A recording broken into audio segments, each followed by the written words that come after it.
before we even begin with the questioning, I want to open this up for our panelists to introduce themselves. We have a brilliant panel. I always love being on a panel with women and women of color. This is incredibly exciting. So please introduce yourselves. What do you want to offer to why you're here? Good afternoon, everyone. My name is Huwaida Arraf. I'm a Palestinian American human rights, civil rights attorney. I'm currently based in Detroit. Many years I was based in Palestine, helped co-found the International Solidarity Movement there, and later was with the Free Gaza movement trying to sail ships to break Israel's criminal blockade on Gaza. Now, as I said, I'm based in Detroit litigating civil rights cases. I am profoundly honored and happy that I could be here, especially because I am in the middle of a very grueling trial right now, which I have to go back tonight to be in court tomorrow morning.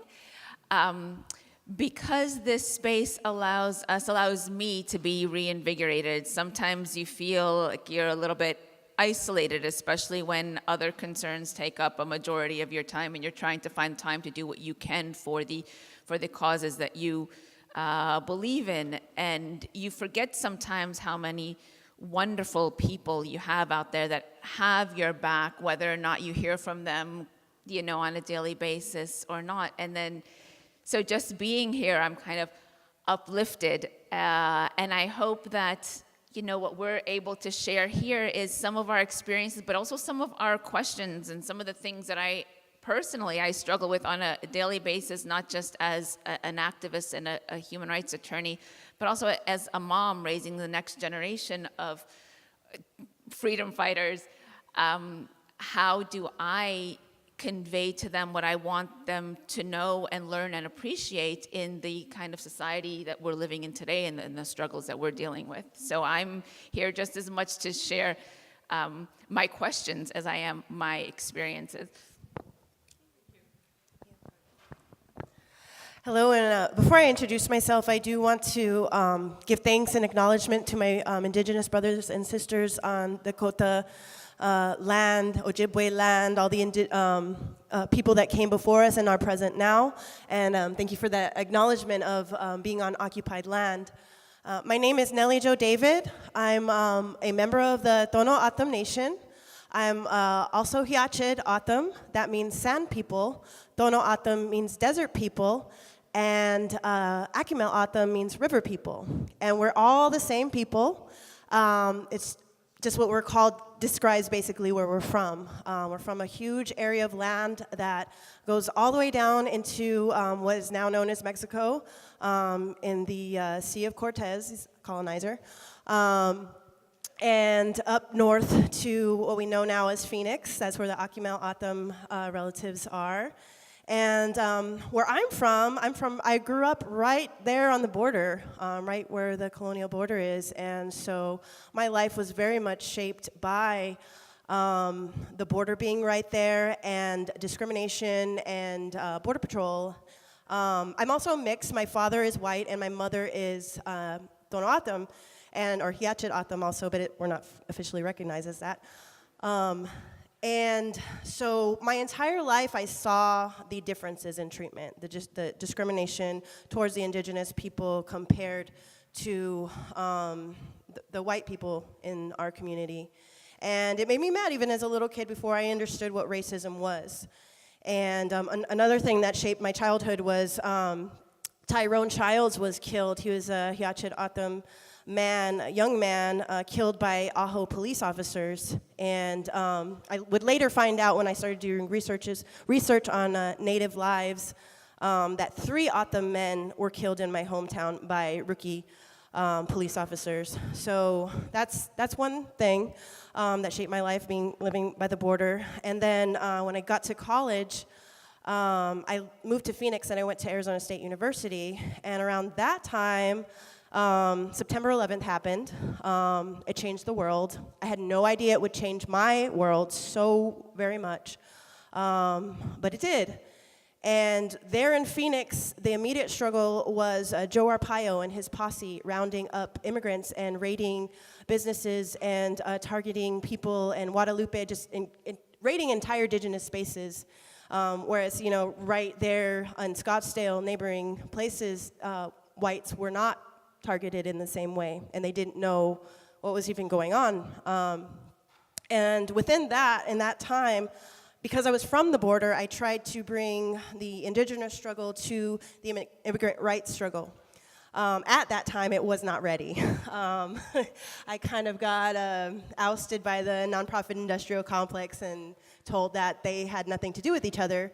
But deep down, I knew in my heart that they were very much intertwined because, we had immigrants coming through our land all the time. I grew up normalized to migrants dying, normalized to my peers finding bodies out in the desert, normalized to atomic booms, because they would test military equipment next to us. And in all these areas, it's like a war zone. I grew up in a war zone in the so-called United States, and not a lot of people really know about what we go through. So long story short, I'm kind of taking it's a lot of background, but I got so angry at all of these injustices that were happening in front of my eyes that I went to law school, and I tried to bring the struggle to indigenous folks who were not ready at the time, or other indigenous folks who were not ready at the time, because one of the problems in modern day society is that, through colonization, through divide and conquer, we're not always up on each other's struggles. And indigenous people across the United States are going through their own individual struggles with pipelines, with appropriation, with land loss, with water being polluted, with all of these things. And so in the beginning, I found it very, very difficult because not a lot of indigenous people who weren't intersected by international borders, they didn't quite understand the occupation that we were going through, Border Patrol occupation, and the treatment and the harassment that we would go through on a daily basis. So when I got the opportunity to take a trip to Palestine, I actually felt a lot more similar to Palestine, because even though they weren't up on our struggle, a lot of us aren't even really known, they experienced checkpoints. They experienced a barrier between their own culture. They experienced the harassment, because of the color of their skin, because of how they looked, because of their religion and appearance and their beliefs. And that I related to very much, even though arguably the desert where I'm from isn't at the level that Palestine is. That glimpse, that parallel universe that I saw in Palestine was like a glimpse from it was a glimpse into the past and the future. At the past, because their erasure of history happened to us. A lot of the things that happened to them happened to us in the past. Future, because it's presently, present, present because it's happening to us now in the present. Our colonization is now. It's not in the past. And future, because, it terrified us, because looking at those huge walls, looking at those Elbit towers, looking at the divide and conquer that is going on by Israel and perpetuated by the U.S., that could potentially happen to us as well. And so that's how I got started in the work, and I will pass the mic along for the next introduction. Yeah. Good evening, everybody, or still afternoon, I think it's 4 o'clock. I'm Jennifer Viera, and I was born and raised in Miami, Florida. Okay, I didn't know that. I haven't met anybody from Miami here, so that's good to hear. But both of my parents are from the islands, from the Caribbean. So my father's from Dominican Republic, my mother's from Jamaica, and colonized by the English and the Spanish. But there was never like a political analysis or a critical analysis in our home about the political systems in our country and how we got there. So in Miami, I was organizing with Dream Defenders. And I was able to catch a play by the name of There Is a Field. And after seeing that play, it connected me to the Palestinian struggle. Like, Dream Defenders had always done work around Palestine, but I never made those connections. Growing up in Miami, knowing what I know, it wasn't clear. I moved back to DC after seeing the play and wanting to bring it and understanding the need to build Black and Palestinian solidarity through the play. So I was charged up like about 70% to like get that work done, bring the play there, help people make the connections. But last year, in October, I took a trip to Cuba. And I went there with, different groups, but after visiting Cuba and seeing how, they made the revolution look possible, I began to understand, like, oh, this is what we're fighting for. This is why our struggles are interconnected, because we want a future that is determined by us. And not to say, Cuba is a paradise, but it's not the hell that's been portrayed to me, especially growing up in Miami, Florida, and the understandings that were kind of forced on us by Cuban exiles. So I started doing the work in DC with the There Is a Field play written by Jen Marlowe, who's here in the room, that I'm so grateful for her support and her direction as we were able to do that. And we used the play as a fundraiser to raise money for the Black Mamas Bailout, DMV. So last year, we had the national bailout, and Black Mamas Bailout, DMV was a part of that. We just raised funds to bail moms out. But what we were seeing was that moms were coming out and ending up going back in because they didn't have the proper support during their pretrial phase. And so this year, while we used the fundraiser, we raised money to bail them out and to basically provide part-time jobs, housing, social work, and myself as part of Law for Black Lives DC's leadership team providing legal support for the mamas. And to see the moms come through the fellowship and able to make those connections with the Palestinian struggle, which, wasn't there, and it's not something that we talk about or I think is well understood in the organizing spaces that I was working with. It makes me want to delve deeper. And I'm so happy to be here at the conference to learn more. And I think what I bring is just like a hunger to learn more and wanting to build further with folks. Thank you. We have some pretty phenomenal panelists here. Lawyers who are going to school me. I come from a historian background. I do want us to time travel for a second. 2 years ago, 2017, after the inauguration on January 21st, those 2 weeks where executive orders were signed, we do collectively remember the Muslim ban, but I want to revisit all the other orders that were signed. So on January 24th, there was expediting environmental reviews and approvals for high priority infrastructure projects. That was for the Dakota Access Pipeline. That was to approve it. January 25th was border security and immigration enforcement and improvements, and also enhancing public safety in the interior of US, which was basically authorizing ramped up deportations. January 27th, protecting the nation from foreign terrorists entering to the US. That's the Muslim ban. February 9th, preventing violence against federal, state, tribal, and local law enforcement officers, which basically meant anybody that was protesting against law enforcement was given a reduced kind of protection for their protest. So there was a moment of not only attacking our communities, but criminalizing our protest against these executive orders.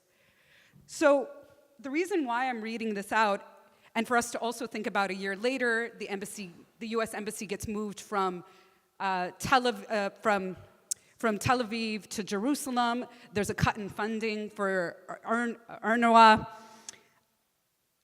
I'm reminded of Reverend William Barber's words for his keynote that, as he said, if they're cynical together, we must be smart enough to come together. So why is it that they see us as so interconnected? The name of this conversation is Global Struggles for Collective Liberation.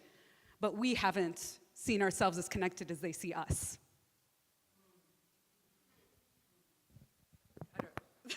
Who wants to go first? Well, I think about that question quite a bit. You know, in terms of our own struggle, I mean, Autumn, we internally fight a lot. And a lot of the reason for that isn't because we're, you know, just that way. It's because of the divide and conquer. It's because of that external struggle and not reaching anything for it. It's just constant oppression, constant dividing, constant, and we're trying to fight it, and we're not. We will win, but we're not. You know, sometimes it doesn't seem like we're winning, and so. And then I think of it on a greater level. Divide and conquer isn't just with sovereign or tribes or nations. I don't like. I just came from a panel about Enbridge, and Natani Means was saying that he didn't like the word tribes, and I don't either. So trying not to say it. On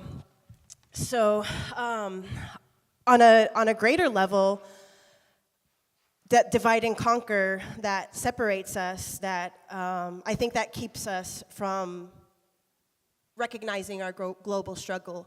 A lot of times, and they pretty much have their colonizer strategy on pat. They study us, they study our ways, and they see, well, how can we use their already existing arguments and just flare them and just, and that I see that played out over and over and over. And in regards to Palestine, a lot of times we, as indigenous people, we don't know what's going on across the world because our information source is our television and our newspapers and everything else. And so through our eyes, we're not getting that direct information source from Palestinians. And then, when I traveled to Palestine, it was vice versa. Palestinians, wow, I was really heartened. I love that many Palestinians when we were there compared their struggle to native struggles. And I agreed, and it's so much alike. But then there was also this sentiment that it was in the past, or also that it wasn't ongoing, or there wasn't really knowledge that there were current struggles. And so that's something that I've been reflecting on so much, and I think that that divide and conquer mechanism is ever present, but it can absolutely be defeated by our conversations with each other. Yeah, I was just going to add, not only why haven't we, but what can we do? I'm going to take maybe an optimistic view. It is true that the 45 and his entourage and the people that think like that have put us in this kind of prism. We are the other, and we are a danger, and we are to be, subjugated in the ways that they can and that they have the power to do. And maybe before this time period, we haven't been as much in solidarity with each other as we could be. But if anything, I believe has come out like positive from 45, it has been that it has forced us into these connections and getting to know each other and building these bridges that we should have built, and maybe there has been work building them a long time ago, but I feel like that's accelerated. And that is a positive for me, and so I think that is growing, and I feel that our power is growing. And so I do try to take this optimistic view and just kind of think of what more I could be doing. And if I'm going to point to like just the tiniest examples in my home life, my family and I went to the airports when, in January when the Muslim ban started and people were getting stopped at the airports, and my kids were chanting. I think my daughter was about 1.5 years or 2 years old. And we've continued to go to these kinds of, to protests for Palestine, for Black lives, for immigrant rights. We're constantly in the house figuring out how much, because the news is always on, how much to let our kids know about what's happening. And a couple of months ago, when my daughter heard, she was 3.5, heard on them playing the recording of a child crying, having been ripped from her mother, my daughter asked me, what's happening? And I said, Donald Trump, I tried to put all of the evil in one person. I don't want her to think that there are many more like Donald Trump, but has been taking children away from their parents, stopping them in order to stop them from coming into the United States. And she looks at me across from the dinner table, her eyes get very wide, and she says, we have to protest for them, Mama. And I said, yes, we do, and that is...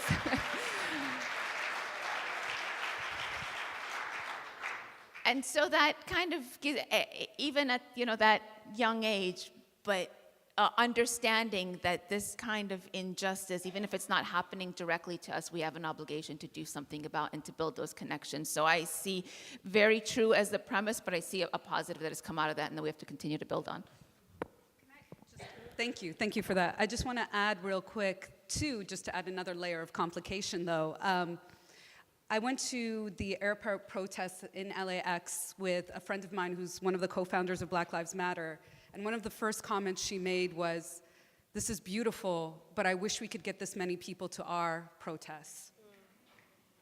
And just to think about that as well as we have this conversation. Yeah, what came to my mind when you said, why don't we come together? I think before I even get there, I have to think about how there are intentional efforts to keep us apart, break us down within our movements. We talk about infighting, but I think about programs like COINTELPRO and everything that I learned like in my 20s about how the Black Power movement was broken down. And to bring like a current day example, in DC, we're working on the Black Identity Extremists, the FBI's Black Identity Extremist designation, and how we saw a Black activist being criminalized and jailed under that term, but then knowing about the counter-violent extremism and how that was used, in our communities to make people afraid of Muslim folks. Like, that's intentional. That's made to create fear, and so that we won't work together. And so, for us right now with the BIE and the CVE, like we're talking to teachers and we're talking to religious leaders so that they know that this is like a joint effort to continue to cause these divisions. And I think that understanding will help bring folks to wanting to work together, understanding the broader issue of like this, like trying to tear us apart so that we don't fortify our movements with knowledge and unity.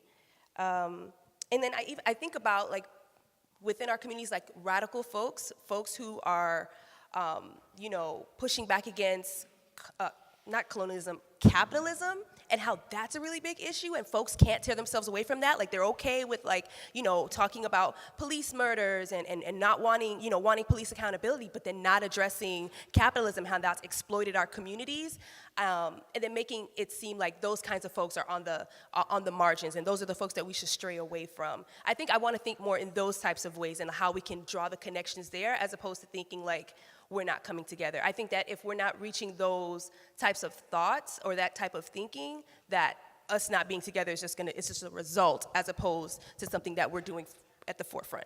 Right, it's symptomatic about something else that is deeper rooted probably on a structural and systematic level. And getting to that, in your program, there is a discussion of what this panel is about, and it's interesting that chants that are included from Ferguson to Palestine and Racism Now, from Palestine to Mexico, All the Walls Have Got to Go.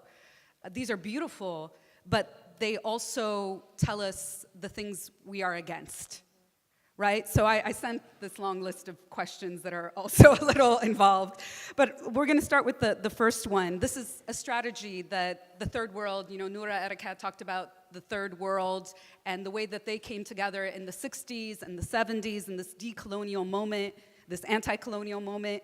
But the way that they came together was this shared vision of being against a connected oppressor, right? That was an anti-colonial, anti-capitalist, anti-racism organizing. But I'm curious, what do we talk about us being for? Is there a way to have an affirmative way to talk about why your daughter says we need to protest? What is the vision of the world that we want to communicate in maybe a different kind of slogan or a different way of coming together? I'll give you an example.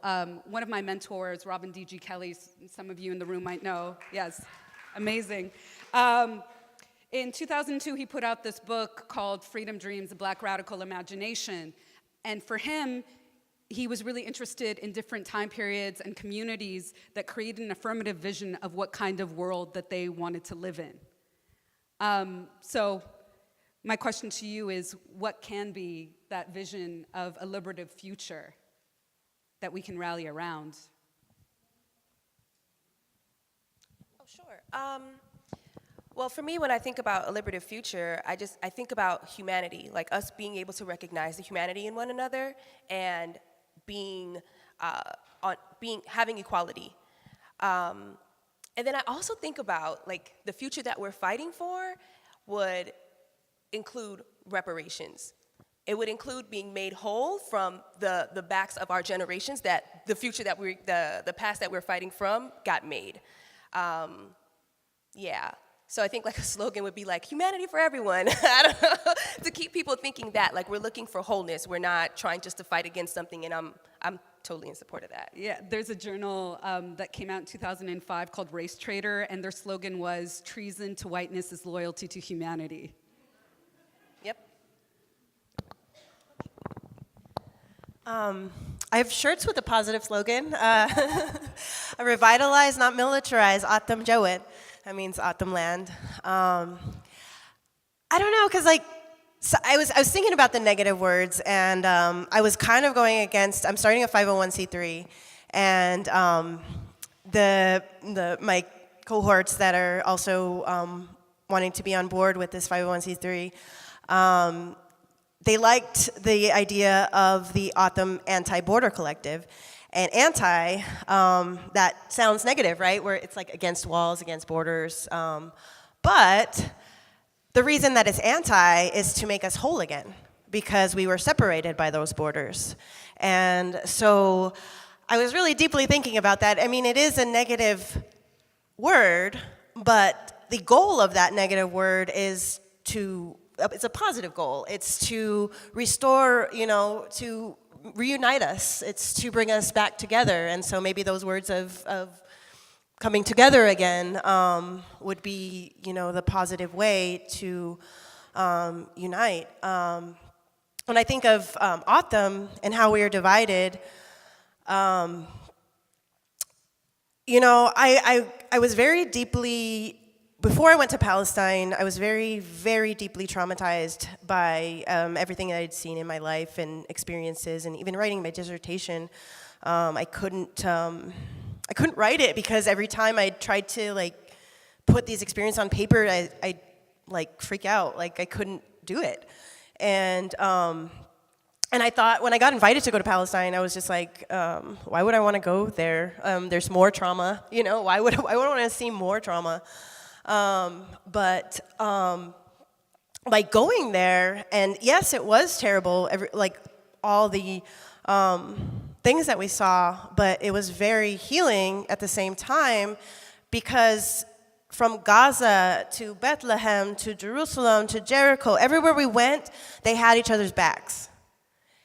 And it was just like this solidarity, and it was just like, wow, what if we had that as Atam people? What if our Atam in Mexico knew about our Akimel Atam's issues with the Loop 202 and the mountains being blown up? What if, Atam in Mexico knew of the Border Patrol issues and the bombing range and how our petroglyphs are being taken away and that kind of issues? Or about the mining issues that some of us on the West End are experiencing. We're all experiencing all these different oppressions, and we're all on different pages. And then, it's like going from the different places, and even within our own people, we're divided. But that doesn't have to be. It doesn't have to be like that. We can be connected. We can We can be, like, the Palestinians were so inspiring to me because I was like, man, look at this wall. I mean, it's huge, it's ugly, it's barbed wire, you know, all these things. And yet, here's all this love, here's all this power, here's all this solidarity, you know, and if we can build that up within ourselves, we will win. I know it. I know we will win.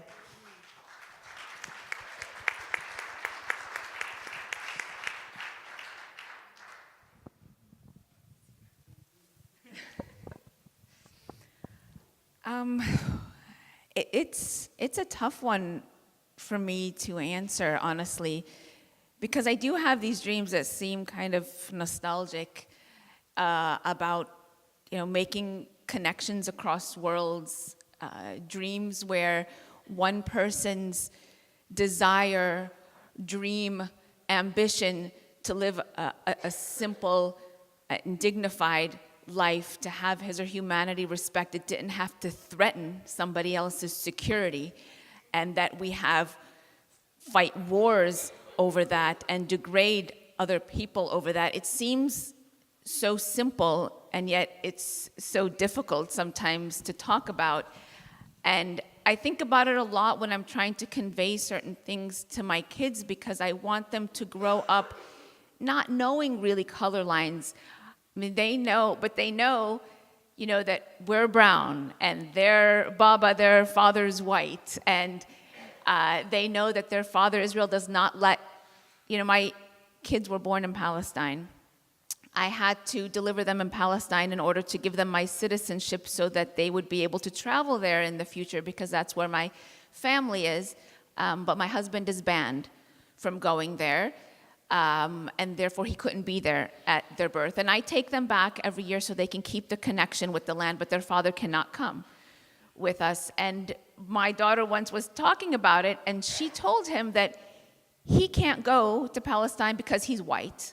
And we're brown, but he's just white. And in a way, I like that understanding, because she was giving the power to the brown people, where it was just really the opposite. And because of these things that are forced upon us, you know, they know the color distinctions. And in a way, I want them to know history, and I want them to know about, really to be able to dig deeper and know when they see forms of injustice, even at their young age. But I'm sad that I have to explain it to them in the ways that sometimes I have to explain it to them. And I'm hoping that that conversation with them can evolve into something where we are kind of dreaming across borders and seeing each other as equals, because that's really what it comes down to, you know, that we are living in this world, this life together, and we're in it together, and yet we see so many things tear us apart. And I love hearing you talk about how you see the solidarity in Palestine. When I look at my community, there's a lot of infighting too, and we're like, oh, if we only had the solidarity that X people have. You know, it's terrible. There's a lot of critiquing of our own societies that has to happen, but I think that happens more when we bring other people into the conversation and see how we're viewed from outside. And I know I'm going off here on the tangent, not exactly answering your question, but that just struck me, because we're constantly talking about how divided we are as Palestinians and how we have to come together more. And it's interesting that we're seen like that from the outside, and I think it can also help us see a little bit more of that and learn from how other people see us and where our problems are. Anyway, so to get back to it, it really is a simple dream that, you know, we are all, as you start off, we are all human. And these artificial things that divide us, like borders, like where we have to be afraid of immigrants fleeing for their lives, that's something that shouldn't be. That is a world we're fighting for. It is a very simple dream that we have to work hard, unfortunately, to achieve. Thank you. So I want to get a little bit more specific. We've been talking about not only the slogans and chants that we shared, but also the advice that was happening between people in Palestine and Ferguson in the summer of 2004 around tear gas. I want to continue with that theme and think about solidarity in some of these small acts and from people power positions. And as Asada Shakur says, the things that we do to love and support one another. So can you give examples of those moments that you've either seen in your community of small acts of solidarity? I'll give you an example. Malcolm X grassroots movement, this is way before 2014. They throw a series of events in August called Black August, where they have concerts, film screenings, everything. They did a fundraiser for Palestine in the early 2000s at a bar in Soho in New York with Black Star, and they raised money for Palestinians. And that was a small act. They raised a couple thousands of dollars, but it was this beautiful, tangible thing that they did. So I'm curious what sort of acts you've seen that have been transnational.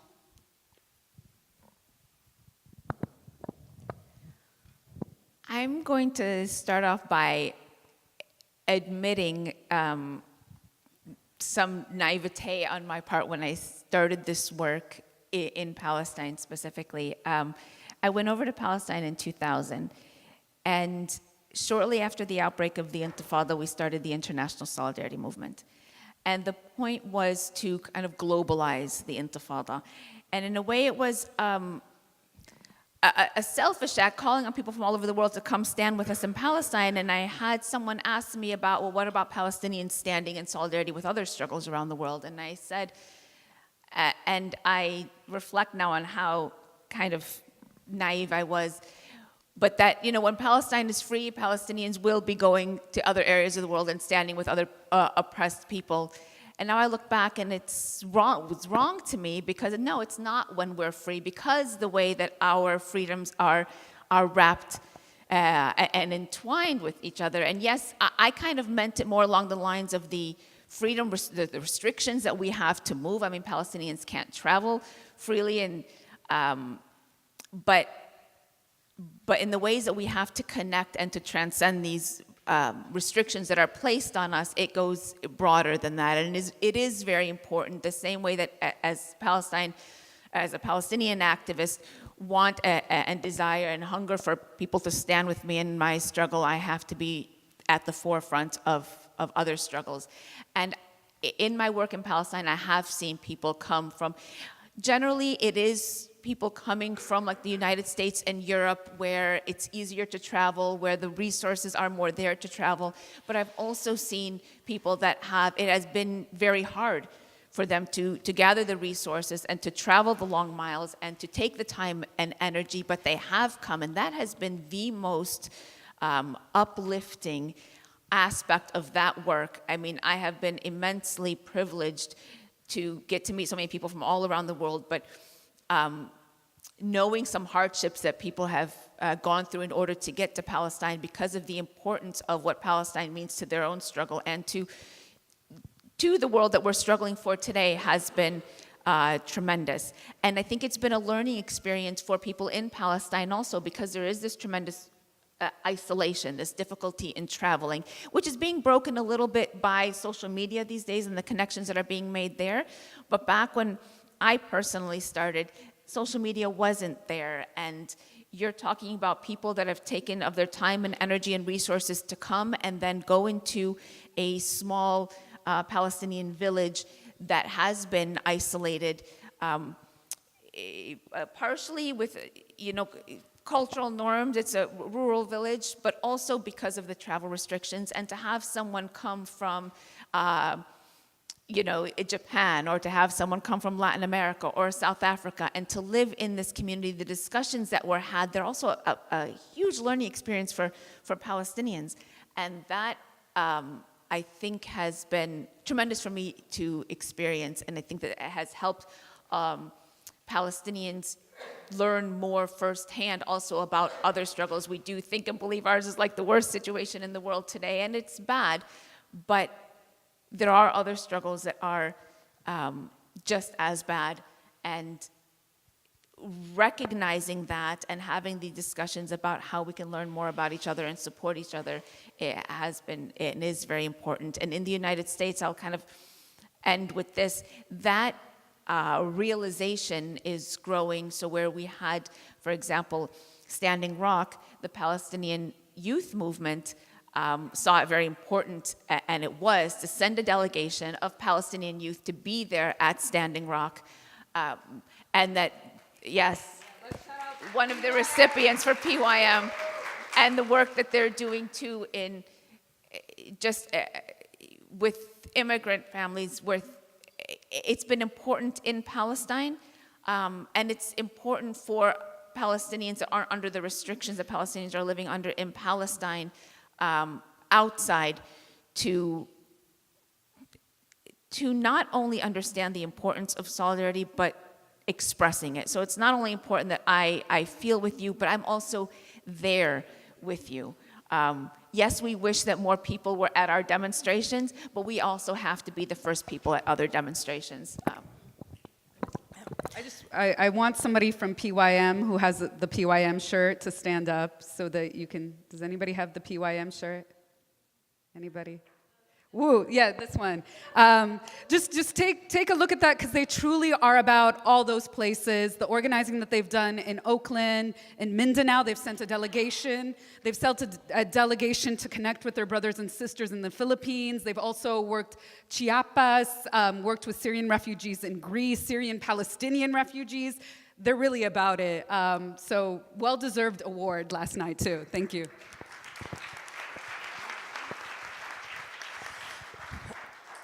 I love that you just said that, because the first thing that came to my mind was Standing Rock. And the reason being, like, I mentioned in my introduction that I had a little bit of trouble in law school trying to bring the issue of militarization to other Native communities that didn't necessarily have a border going through.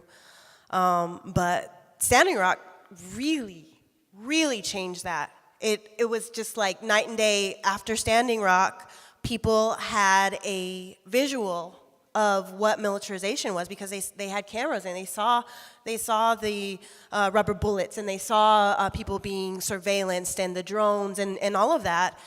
And so it was just like right away I wasn't crazy anymore, because I had been talking about militarization for the longest time, and people didn't really grasp it. They just didn't know or just didn't understand it. And so after Standing Rock, it was just like, yeah, we get it. You know, it's just like, yeah, of course, obviously, you know, surveillance is bad. And not only that, but many of our Autumn went. Our Autumn relatives went. I didn't get to go because I was busy in school at the time, but several of my friends went. And once they went there, got in touch with Lakota relatives and found out that we have, you know, a connection. And there are some Lakota Autumn that came down and did an exchange on our lands. It was the first time they were able to come, and they were just couldn't believe the border. They couldn't believe, you know, what we were going through, and just seeing it really, you know, opened a lot of eyes and doors. And then after that, the Apache stronghold came down to our lands, which was historic because traditionally we're enemies with the Apache. So, you know, it was historic for us to recognize our common struggle, recognize that even though, you know, before colonization we weren't seeing eye to eye, that now our oppressors are bigger, you know, and we have a common oppressor on the outside. And then you also mentioned the Palestinian youth movement. I'm just so inspired by the strategy of bringing indigenous people to Palestine to see the struggle, and I think vice versa. I think we need to bring Palestinians to Autumn land to see the checkpoints and the militarization and what's going on the reservation. And I think that has so much potential. And I mean, I related to so many ways to what you're saying about isolation, because our res is very isolated. When you hear about us on the news, when you hear about the border, it's often portrayed as this barren landscape, and there's nobody there and no people there, which is a huge lie, because there's thousands of us that are on the border. But we're in remote areas, and we are isolated. We're apart from white society. And there's good and bad in that. It's obviously bad that we were forced, or were kept on a reservation and we're confined to it. And there's also a lot of Atham who can't leave because they don't have birth certificates. They were born in the traditional way, and so there's citizenship issues on our own land.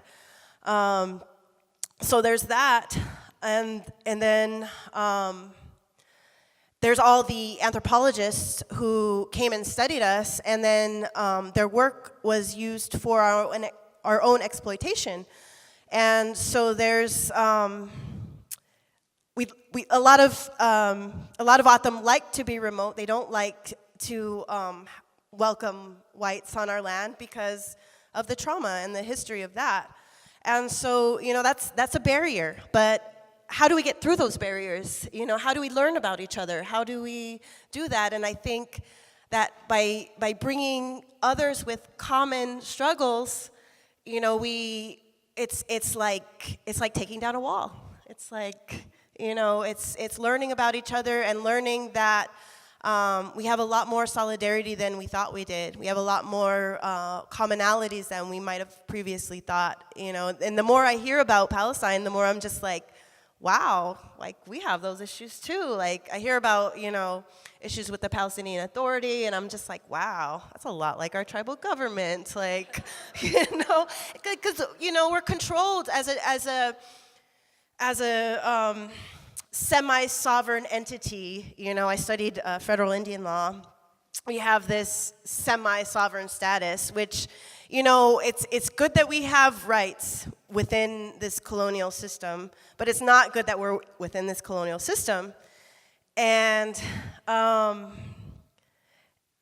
it just creates such a difficult time for us, because it's hard for us to talk about our own problems to outsiders because we're already discriminated against. But as far as take the wall, for instance, our leadership unequivocally opposed the wall because we don't want a barrier between our people. But because we had that threat, that allowed our leadership to say, well, we need to give the face that we're doing something against this huge border problem, and they play on the stereotypes, and we are experiencing a drug war, cartels, violence all through our land. And so they play on that, and they'll say, well, we have to show them what we're going to do something about it. So our leadership is accepting and negotiating with Elbit. And they are acquiescing to Elbit towers on our landscape.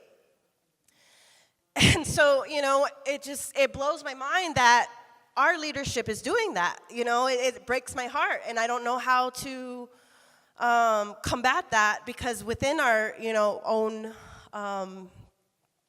structure, it's hurtful. But then, once, back to the question about transnational solidarity, that brings outside pressure.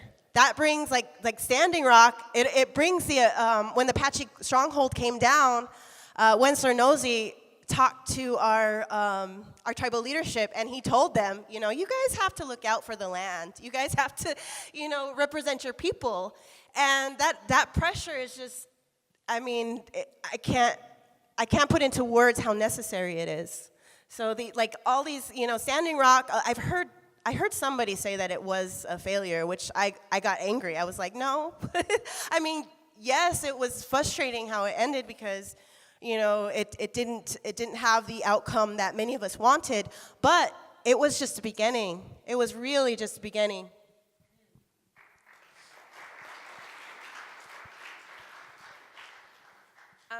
For transnational solidarity with the Black Mamas Bailout DMV, we were able to do a stage reading at the Kennedy Center, where at the end, just Labor Day weekend.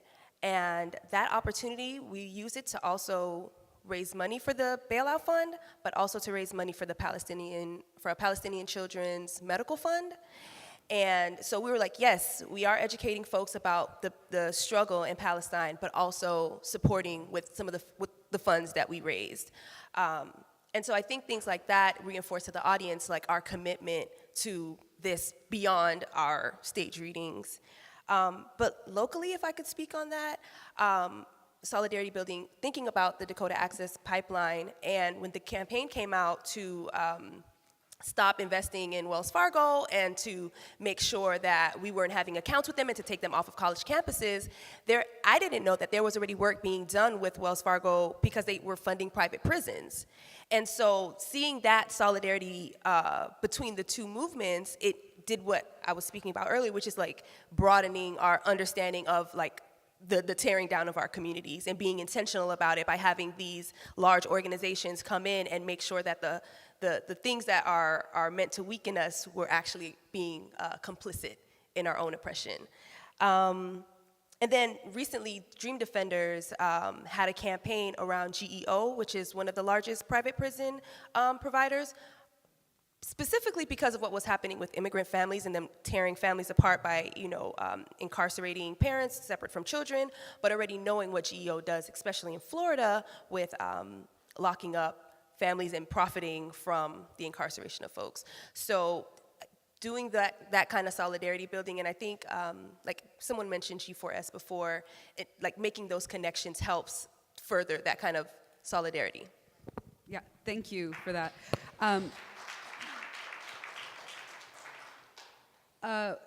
You all three were talking about an education process on both ends in terms of learning about the Palestinian struggle and Palestinians learning about other struggles.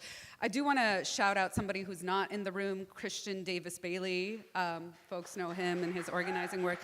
One of the first things he organized was for Palestinian university students at Birzeit to do an education tour of the US, but their first stop was in Ferguson, a couple months after the Ferguson uprising. So they were profoundly moved by what they saw and the communities they connected with on the ground. And they took that knowledge back to Birzeit and had a conference and convening. But along with that, just back in March, I joined a delegation of Black folks to Lebanon around Palestinian refugee issue, and later they went to Palestine. This kind of speaks back to something that Mark talked about on Friday night. Something that came up for us was severe anti-Blackness that people on the delegation experienced. And it was drawing questions. I don't want to speak for people, but it really was drawing questions of what does it look like for us to put our lives on the line, to sacrifice everything, going back home, all the professional gains that we've made, all these things, for people that won't recognize our own humanity. And not to call anybody out, but this is, what Mark was talking about when he was approached and was told that the Afro-Palestinians are different than the Black Americans.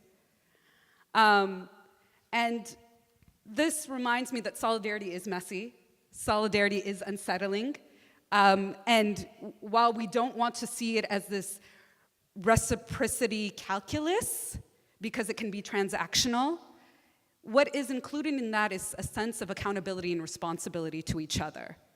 So I just want us to think through some of the productive tensions we've experienced that have unearthed some of these conversations, because we do get in a mental sort of way that we are connected, but we have to go through the messiness of generations of trauma between each other. And what does that look like if you have any stories of navigating that?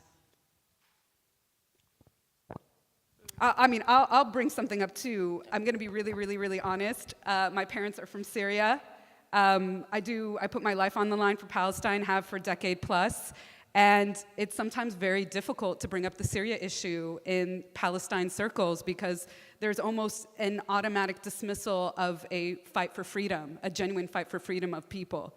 That's something I struggle with. The folks at PYM, I shout them out because they've done such a phenomenal job in talking about this issue and thinking through it in really complicated ways.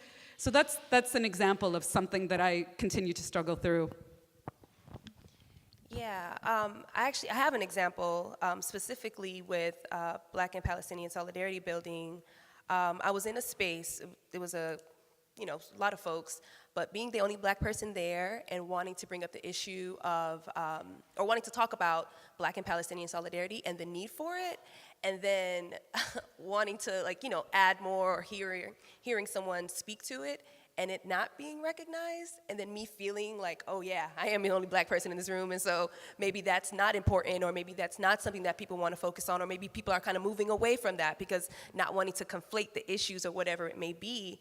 And while that wasn't confirmed, that's what came up. I think part of being a black person, especially an Afro-Latina woman in the US, you have this internalized oppression that confirms something that may not be confirmed outside.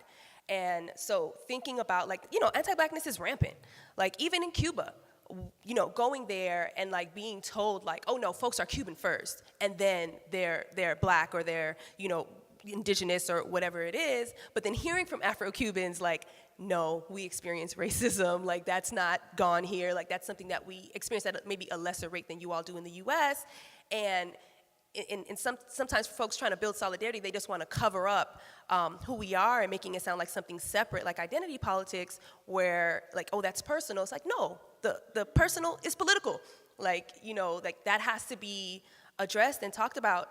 But I also get to the point of knowing that I have to get bigger. It's where I've come to, especially for me, doing a lot of coalition building in DC and in Miami, working with other folks. Solidarity is not about feeling good. It's not about feeling comfortable. We don't have a inherent right to be comfortable when it comes to going through struggle, but wanting to learn more and wanting to figure out how to give language to my feelings and the need to build beyond that, build beyond the things that we've taken inside. Is how I kind of address those kinds of anti-blackness issues, or just racism issues in the movement.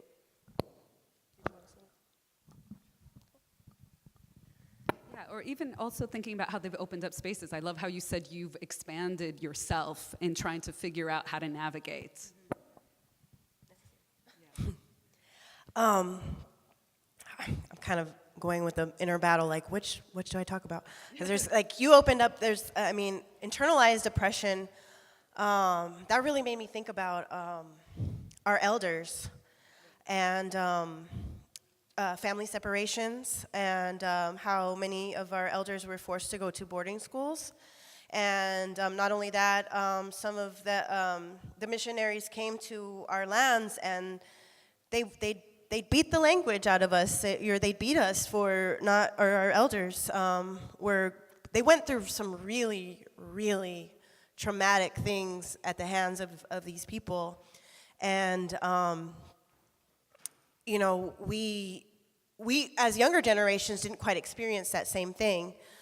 And, but what we do experience is, not all elders are in this category, but many of us young people are activists because we haven't experienced that beating of a language out of us, or some of those things, and we grew up without the language, and so we want to learn, we want to know these things, and we also want to fight against our oppressors. And sometimes, in my experience, when we take action, we get negative feedback from some of those elders that had the language beat out of them, because from what they know, you have to conform or else you die. You have to, and so it's messy. It's hard. That's one thing that's very hard to deal with. On the other hand, we do have some very supportive elders that know that this work has to be done and that we need to fight against our oppressors.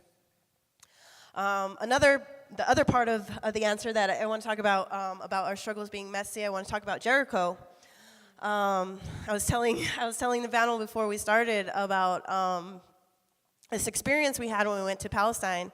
Myself and another Donatam woman were on this trip, and it was her first experience learning a lot about Palestine and seeing the struggle that they were going through, and so I was so excited that she was making those same connections, that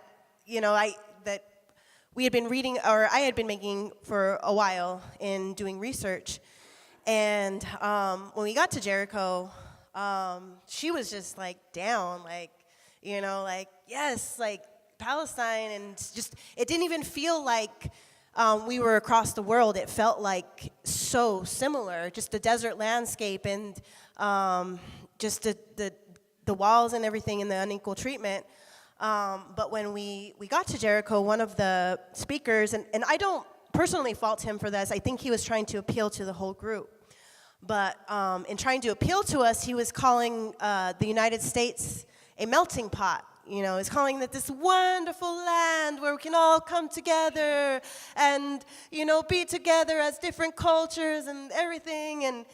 And it broke both of our hearts because we don't see it that way. We see it as a colonization. We see settler colonialism. And so, you know, my colleague cried. It just broke my heart. I was just hoping, like, oh man, I hope she's not, you know, persuaded the other way, because, you know, I want her to be in this Palestine solidarity.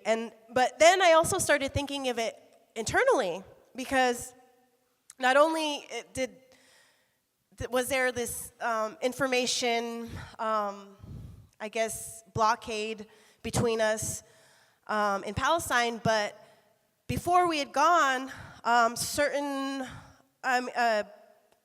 those within us, other Atam, who don't know anything about Palestine, repeated some of the stuff that they heard on television. Oh, you're gonna go and pal around with some terrorists? Like, you know, and it was, you know, I don't wanna admit that. I don't even wanna say that, but I think that's the hard, messy thing, you know, that we need to talk about, because it's not like, I don't think they would think that if they met Palestinians. If we brought Palestinians to the res and, you know, if they could see what I see, there's no way they would be saying that.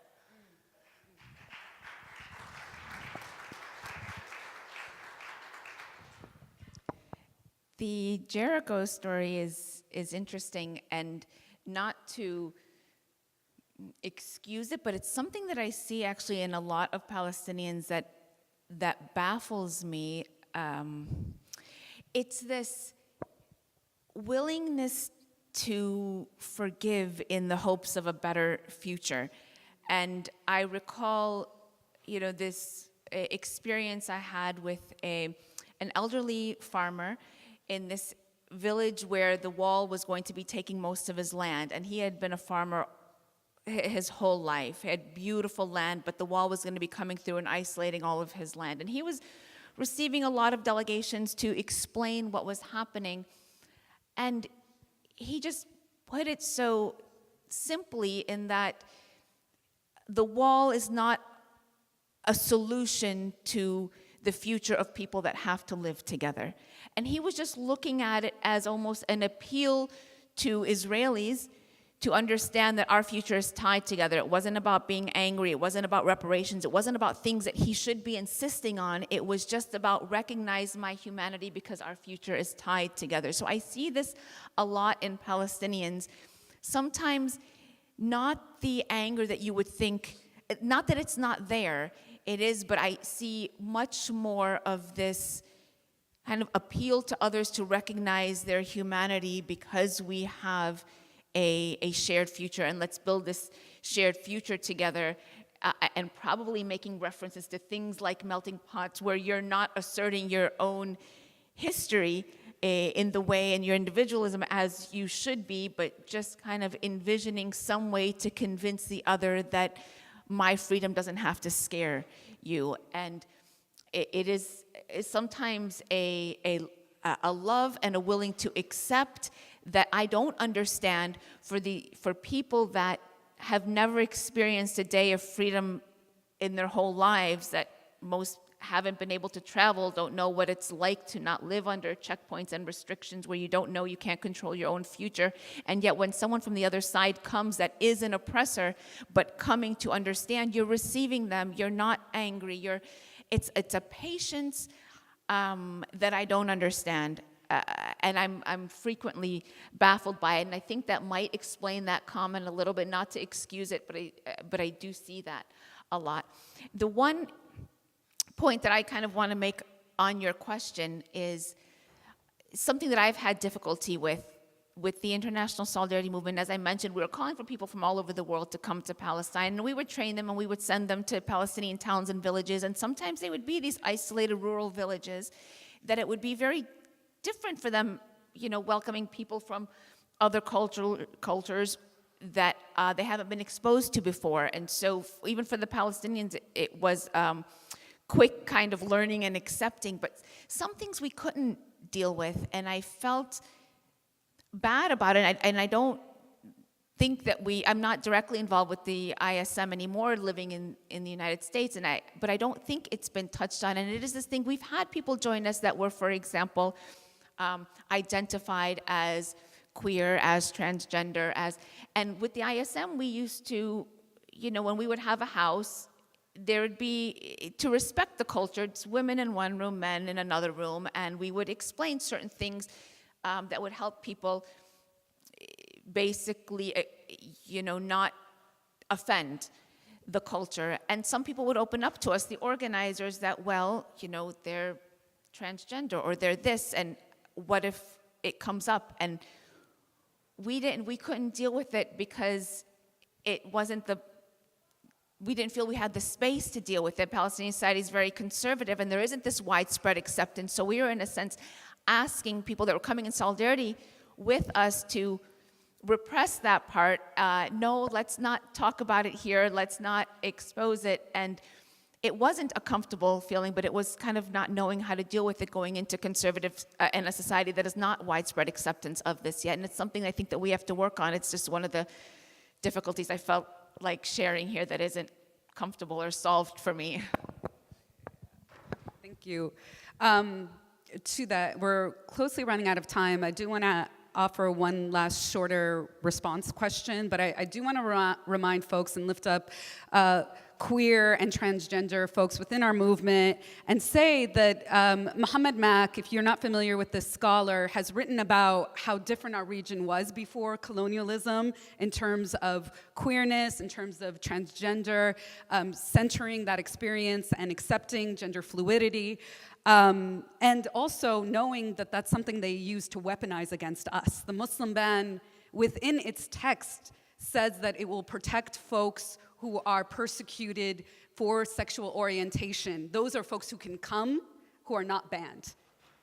And so it's interesting for us to think about how we have to do a lot more work around this issue, especially, I'm sure a lot of communities have to think about this, but since we have women on this panel, and I'm thinking about Reverend Erica Williams' call for us to call up women in the history of our movements, maybe to offer up a woman or a story of a woman in your organizing tradition that should be lifted up. And I'll start with, I know somebody had mentioned Stokely Carmichael as being a huge part of this Black Palestine solidarity, but that's a very misleading part of the story. There was a woman, I should say, in front of him named Ethel Minor, who was the one who wrote that 1967 SNCC newsletter, and she's the one who edited all his speeches about Palestine and his international correspondence. And how many people know who Ethel Minor is? She was secretary for Malcolm X's Organization of African American Unity. She was a phenomenal internationalist figure. She found out about Palestine because she was living in South America and went to a conference in Brazil around Palestine, and she took that back to organizing in SNCC. And we associate Black radical resistance in that 1960s period with Stokely Carmichael, but it was Ethel Minor.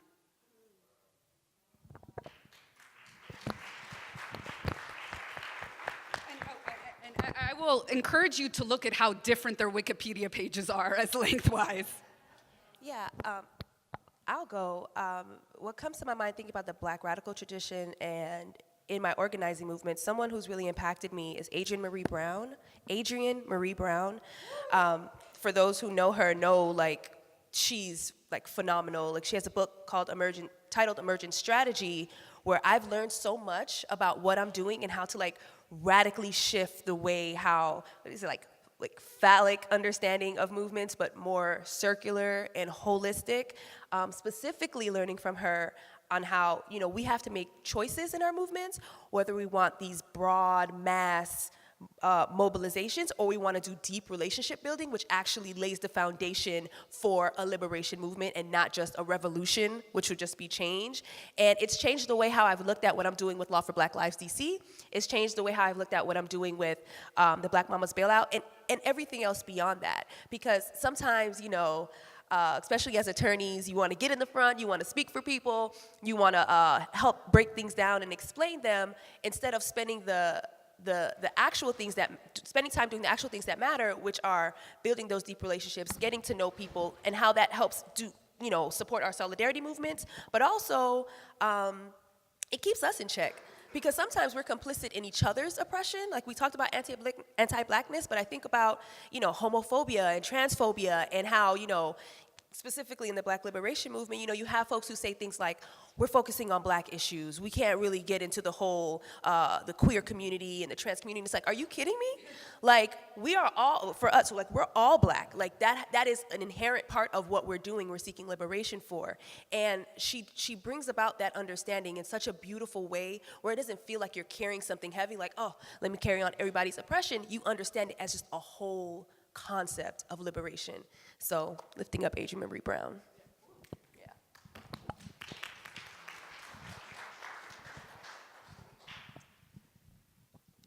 I don't think I can name actually one woman because the history, especially in Palestine, Palestinian women have played such a central role in the resistance, and it is not acknowledged as much. I mean, we have certain figures that we know about, Layla Khaled, Dalal al-Mughrabi, etc., but the history of Palestinian women organizing goes way back to like the early 1920s. Even a little bit before that, but the founding of the first Women's Arab Conference, and they were advocating on issues that, and having an effect as far as advocating politically with ambassadors to the area about the demands of the Palestinian inhabitants of the region. And we don't know a lot about that, and it would take a long time for me to go and talk about that. So if I'm gonna name one, it would be my grandmother, honestly, who I don't know very much about. She died when I was at a very young age, but I hear a lot about her strength in that, and one story, just one story that I would tell.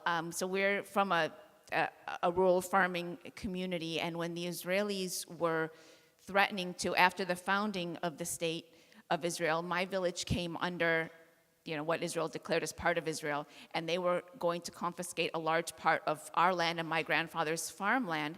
And so my grandmother took my father and 3 of his siblings to the regional, he was the equivalent of like the governor of the area at that time, an Israeli, marched into his office and left her kids there, and she's like, if you're going to take away our ability to feed them, here, you raise them. And she walked out.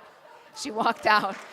And he followed her, followed her, and that effectively, as far as what I hear, saved their land from being confiscated at the time, her agreement to take her children back. So we have so many Palestinian women like that we don't hear about, but have been an integral part of the struggle, and we are standing on their shoulders right now and continuing to fight. And I just thank you for asking us that question as the opportunity to recognize them.